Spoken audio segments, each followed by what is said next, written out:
तो good morning. हम आ चुके हैं वीडियो का नेक्स्ट पार्ट लेकर के। एसिड बेस साल्ट का पहला पार्ट हम लोग डिस्कस कर चुके हैं। आज हम लोग दूसरा पार्ट डिस्कस करेंगे बच्चों। तो सबसे पहले हम लोग डिस्कस करते हैं physical properties of acids. Acid का फिजिकल प्रॉपर्टी क्या होता है। तो यहाँ पे देखिए बच्चों क्या कर रहा है, acids are sour in taste. Acid कैसे होते हैं बच्चों, तो टेस्ट में सावर होते हैं। नेक्स्ट प्रॉपर्टी हम लोग देखेंगे बच्चों, यहाँ पे है it's pH value is less than 7। इसका पीएच वैल्यू कितना होता है, 7 से कम होता है। क्या होता है बच्चों, 7 से कम होता है। नेक्स्ट है it turns blue litmus red. यह क्या करता है, यह नीले लिटमस पत्र को लाल में चेंज कर देता है। नेक्स्ट है बच्चों 4 number, it gives H plus hydrogen ion in a solution. किसी भी सॉल्यूशन में कौन सा आयन देता है, तो H प्लस आयन देता है। कौन सा आयन देगा बच्चों, H प्लस। जैसे मान लीजिए यहाँ पे वाटर है और वाटर में हम एसिड डालेंगे तो H प्लस आयन निकालना यह शुरू कर देता है। इसी चीज़ को बच्चों हम लोग थोड़ा हिंदी में देखेंगे, अम्लों का भौतिक गुण। भौतिक गुण मतलब जो है बच्चों, वह स्वाद में कैसे होते हैं, पीएच वैल्यू, कौन सा आयन देते हैं, ये सभी भौतिक गुण में आते हैं। तो देखिए बच्चों, अम्ल स्वाद में खट्टे होते हैं। नेक्स्ट ऊपर वाले का जो है वही हिंदी में लिखा हुआ है, तो ये बिहार बोर्ड के लिए और सीबीएसई बोर्ड वाले के लिए, दोनों के लिए है, और एक कंपटीशन वाले के लिए तो महत्वपूर्ण है ही।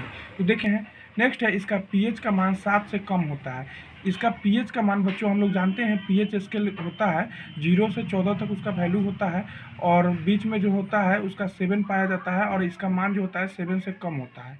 नेक्स्ट है, यह नीले लिटमस पत्र को लाल कर देते हैं। यह कलर चेंज में, जैसे ऊपर देखें it turns blue litmus to red, यह नीले को क्या करेंगे, लाल में चेंज कर देंगे। जस्ट ऊपर वाले इंग्लिश का हिंदी लिखा हुआ है यहाँ पे। नेक्स्ट है, यह हाइड्रोजन आयन देता है विलयन में, यानी सॉल्यूशन में कौन सा आयन देगा, हाइड्रोजन आयन देगा। ठीक है बच्चों, अब हम लोग देखते हैं इसका next property, chemical properties of acid. Acid का केमिकल प्रॉपर्टी क्या होता है, रासायनिक गुण क्या होता है। तो पहला है, when an acid react with metals. जब किसी अम्ल को मेटल के साथ अभिक्रिया कराते हैं, किसके साथ बच्चों, मेटल के साथ। आप लोग जानते होंगे कि मेटल और नॉन मेटल में क्या अंतर होता है। देखिए मेटल क्या है, react with metal when an acid react with metal to give hydrogen gas and salt। जब किसी मेटल को एसिड के साथ रिएक्शन कराते हैं, या अपोजिट हम बोल सकते हैं, एसिड को मेटल के साथ रिएक्शन कराते हैं, तो हमें दो चीज़, नया चीज़ मिलता है। क्या मिलता है बच्चों, सॉल्ट प्लस हाइड्रोजन गैस। या कौन सा चेंज है, तो देखिए बच्चों, यहाँ एसिड था और यहाँ मेटल था, लेकिन जैसे ही दोनों को आपस में हम मिलाए तो दो नया नया चीज़ बन गया, सॉल्ट और हाइड्रोजन गैस बन गया। इसका प्रॉपर्टी चेंज हो गया। या कौन सा चेंज होगा बच्चों, या physical change, sorry chemical change होगा। कौन सा चेंज होगा, केमिकल चेंज। नेक्स्ट हम लोग देखते हैं बच्चों, यहाँ पे जैसे एग्जाम्पल के तौर पे हम लोग देख सकते हैं जेड जिंक। जिंक क्या है, एक मेटल है, और इसको रिएक्शन करा रहे हैं डाइल्यूट H2SO4 के साथ। H2SO4 क्या है, तो एसिड है, जिसको हम लोग सल्फ्यूरिक एसिड कहते हैं। तो यह बनाता है सॉल्ट, ZnSO4 सॉल्ट है, और कौन सा गैस उत्सर्जित कर रहा है, हाइड्रोजन गैस। तो डाइल्यूट बच्चों यहाँ पे समझ, एक टर्म आया है डाइल्यूट, हम लोग समझ लेते हैं डाइल्यूट क्या होता है। तो देखिए किसी भी सॉल्यूशन में जब एसिड का कंसंट्रेशन क्या होता है, कम होता है, और वाटर का कंसंट्रेशन ज़्यादा होता है, तो उसको हम लोग डाइल्यूट सॉल्यूशन कहते हैं। क्या कहते हैं, डाइल्यूट सॉल्यूशन कहते हैं। एक और एग्जांपल है 2Na प्लस 2HCl।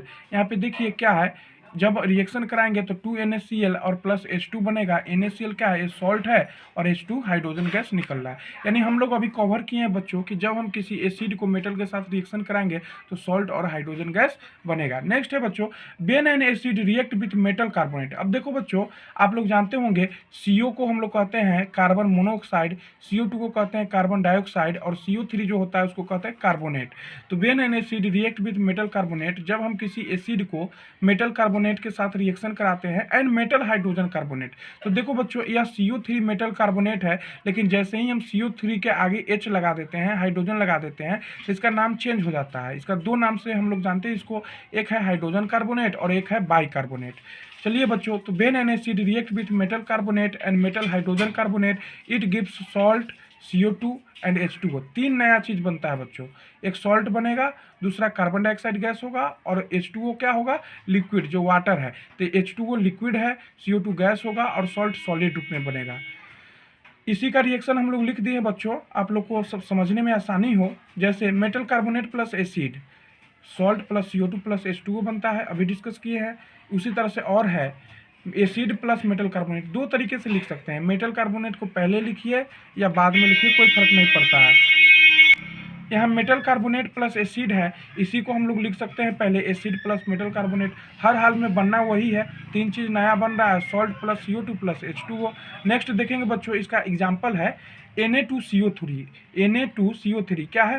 Na क्या है? सोडियम मेटल है, और CO3 क्या है? कार्बोनेट है, जैसा कि अभी चर्चा किए हैं। CO को carbon monoxide, CO2 carbon dioxide और CO3 कार्बोनेट, तो ये मेटल कार्बोनेट हो गया। HCl क्या है? एसिड है। जैसे ही दोनों को रिएक्शन कराएंगे तो यहाँ पे बनेगा बच्चों 2NaCl। क्या बनेगा? 2NaCl, यानी सोडियम क्लोराइड सॉल्ट बनेगा। नेक्स्ट है H2O, वाटर बनेगा। नेक्स्ट है कार्बन डाइऑक्साइड, ये चीज़ बनेगा। एक और एग्जांपल लिख दिए हैं, NaHCO3 सॉलिड रूप में है और HCl एक्वस सॉल्यूशन है। अब देखिए बच्चों, यहाँ पे नया एक टर्म आया, एक्वस सॉल्यूशन। एक्वस क्या होता है? तो देखिए बच्चों, समझने वाली बात है। एक्वस किसे कहते हैं?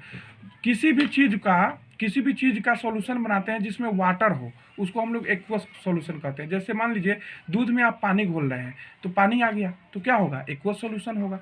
तो और नेक्स्ट है देखिए, तो NaCO3 प्लस HCl एक्वस होगा, तो यह बनेगा NaCl plus H2O plus CO2। ठीक है बच्चों। अब इसी चीज़ को जो हम लोग अंग्रेजी में देखे हैं, उसी को हम लोग हिंदी में देखेंगे। अम्लों का रासायनिक गुण क्या है? जब धातु को अम्ल के साथ अभिक्रिया कराते हैं, जब धातु को अम्ल के साथ अभिक्रिया कराते हैं तो हमें लवण और हाइड्रोजन गैस मिलता है। पहला याद कीजिए, पहले हम सबसे पहले यही इंग्लिश में बताए थे कि when a metal react with acid it give salt and hydrogen gas, वही हिंदी में है। जब धातु को अम्ल के साथ अभिक्रिया कराते हैं तो हमें लवण और हाइड्रोजन गैस मिलता है। धातु प्लस अम्ल क्या मिलेगा बच्चों? लवण प्लस जल। क्या मिलेगा? लवण प्लस। नेक्स्ट है बच्चों, देखिए इसी का हम एग्जांपल लिखे ZN। जिंक क्या है? धातु है, पहले ही बताया है। धातु को इंग्लिश में मेटल कहते हैं। ये तनु H2 मतलब डाइल्यूट है, ये भी चर्चा हो चुका है। जब किसी भी सॉल्यूशन में वाटर का कंसंट्रेशन ज़्यादा हो और एसिड कम हो तो डाइल्यूट कहते हैं।